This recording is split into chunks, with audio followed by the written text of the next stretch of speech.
Okay, so in this video, we are going to learn how to calculate type 1 errors, probability of type 1 errors. And I'll consider a simple example, of course, made up fake example.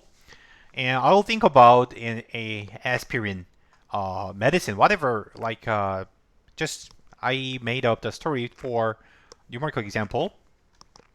Suppose that you are an FDA agent and researcher at FDA, and you want to test if this medicine contains the correct dose. It should contain 81 milligram, should be 81 milligram, and you randomly choose some medicine and then test if it is actually 81 milligram. So I will formulate the hypothesis in this way. The null hypothesis is, remember, presumption of innocence. If there is no evidence, you have to believe that the dose is right. But if it is rejected, then the mean of the dose is actually different from what's labeled on the container. Right? So, of course, mu is the expected amount of the average amount of a randomly chosen pill, right? That's not a big, easy to understand, right? Okay, now let's think about the actual process. You are going to randomly sample 100 pills, and you measure the pills, how heavy they are. You weigh them, but suppose that there is a huge measurement errors. Measurement errors can occur with a standard deviation of 5. So in this case, what are the critical values for the significance level of 5%? So think about that. We learned how to calculate the critical value with those numbers. Try. Okay, if you could not finish it yet, pause the video. So remember, the critical value takes this form. And let's just plug in. mu0 is your hypothesis, which is 81. And S is the standard deviation, which is 5 from the measurement error. The standard deviation from the measurement error is 5. And sample size was 100.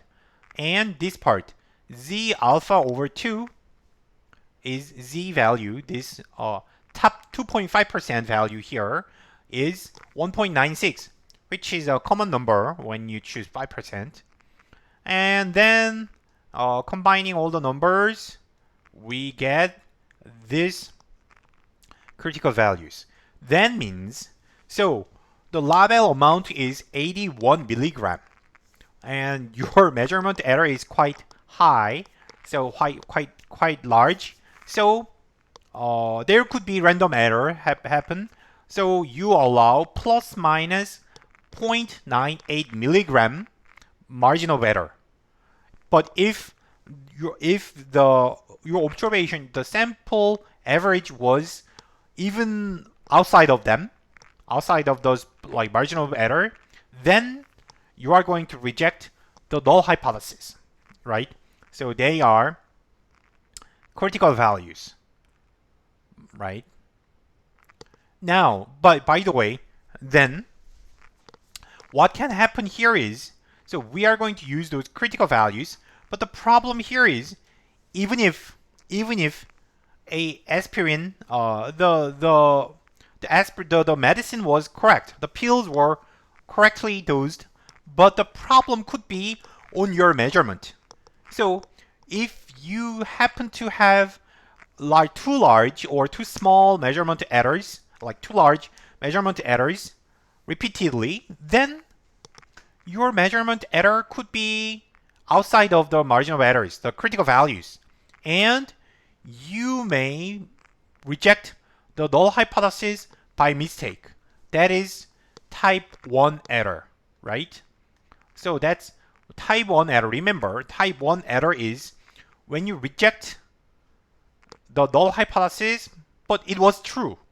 So the aspirin was no problem, but just you had too large measurement errors. So you had to reject.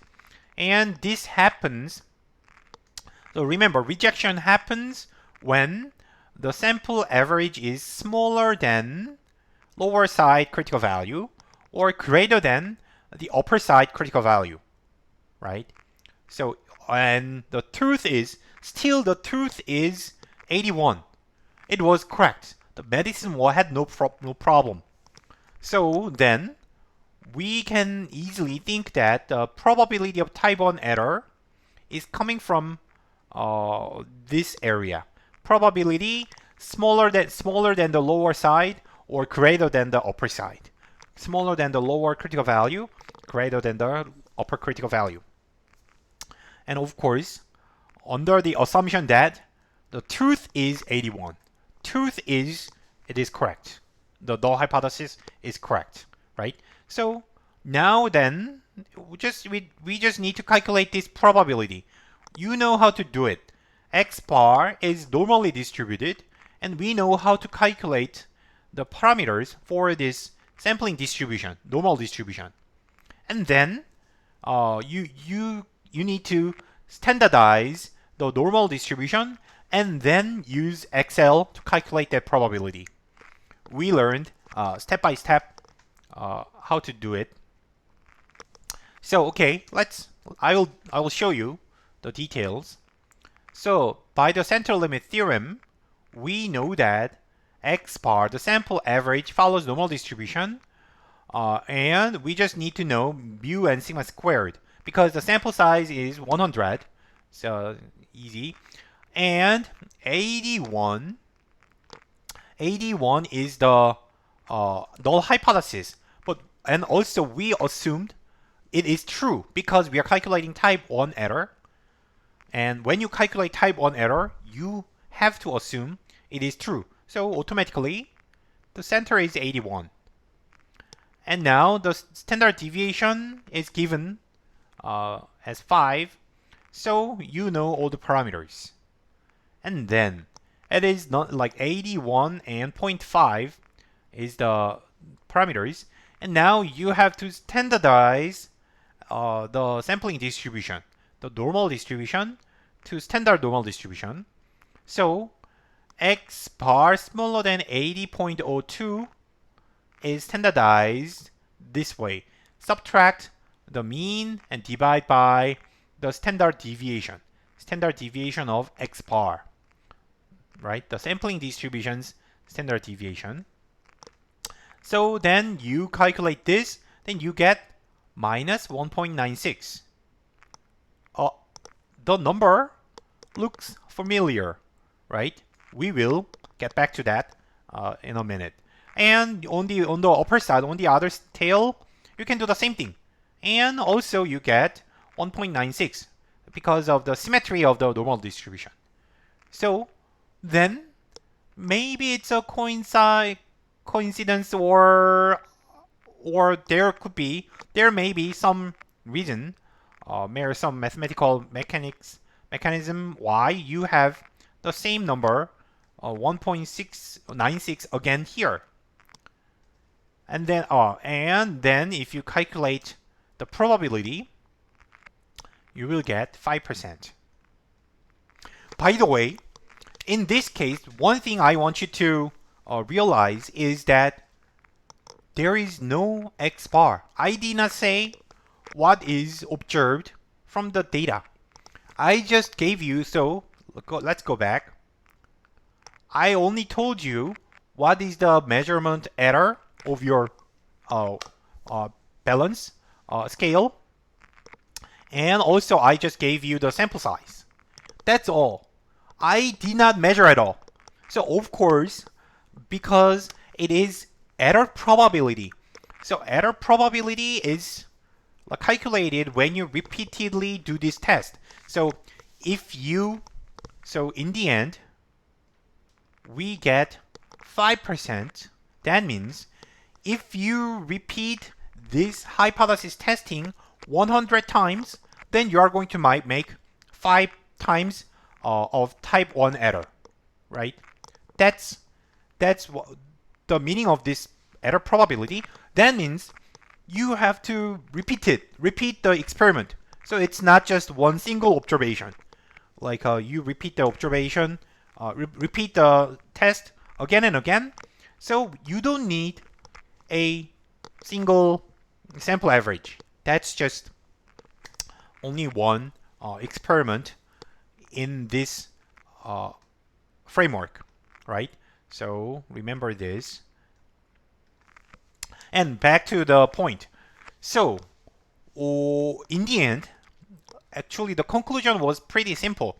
Type 1 error probability always equals the significance level. Always. And so in some textbooks, significance level was defined as a type 1 error probability. Some textbook just uses this as a definition. That is not wrong. Always the same. Like, right? So, and then why does it so the critical value is calculated this way. So critical value is calculated this way. But when you calculate type 1 error probability, we have to go through this standardization. So critical value, so that is this part. So think about this part, and this part.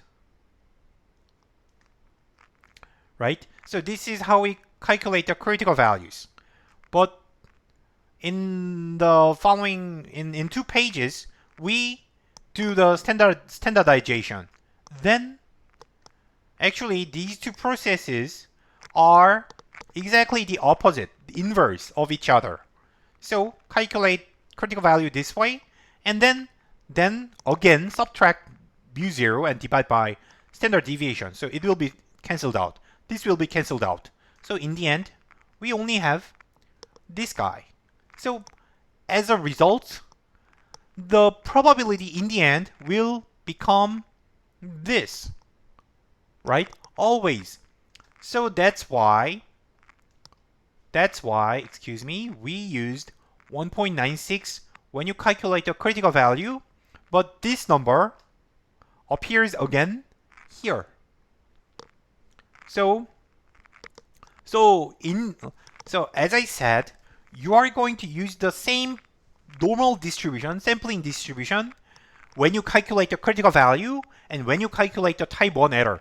But you are going just the other way, the opposite direction. So in the end, they will be cancelled out. And so you start from, in calculating the critical values, you start from the significance level. Given the significance level, you try to find the interval that has significance level outside of the that has the probability 5% outside of that interval. That's this process. But in 2 pages, what we calculate is we try to calculate the probability outside of the same interval. So then should be again this, right? You have to come back to the starting point again. So by construction, the type 1 error probability equals the significance level. So you do not, whenever you have a whenever you need to calculate type 1 error probability, you need no algebra in the end, right? Significance level is just the answer. And think about this. So how type 1 error probability changes when other parameters change. So the null hypothesis is rejected. Remember, null hypothesis is like type 1 error happens when rejection happens, right? Type 1 error happens only when you reject. But rejection happens when p-value is smaller than the significance level. So the higher the significance level is, the more rejections, right? So you are rejecting more, and then as a result, if you increase alpha, type 1 error probability will increase. Because, and actually, in the end, they are the same thing, but this is intuition. When alpha increases, you are more strict, you are rejecting more, and then automatically type 1 error probability increases too. So as I said, some textbooks simply define alpha, the significance level, as the type 1 error probability. And this is the reason why type 1 error is sometimes called as alpha error, right? Okay, so this was type 1 error probability. In the next slide, I'm going to show you how to calculate type 2 error probability. That will be not as easy as type 1 error. Okay, see you. Bye.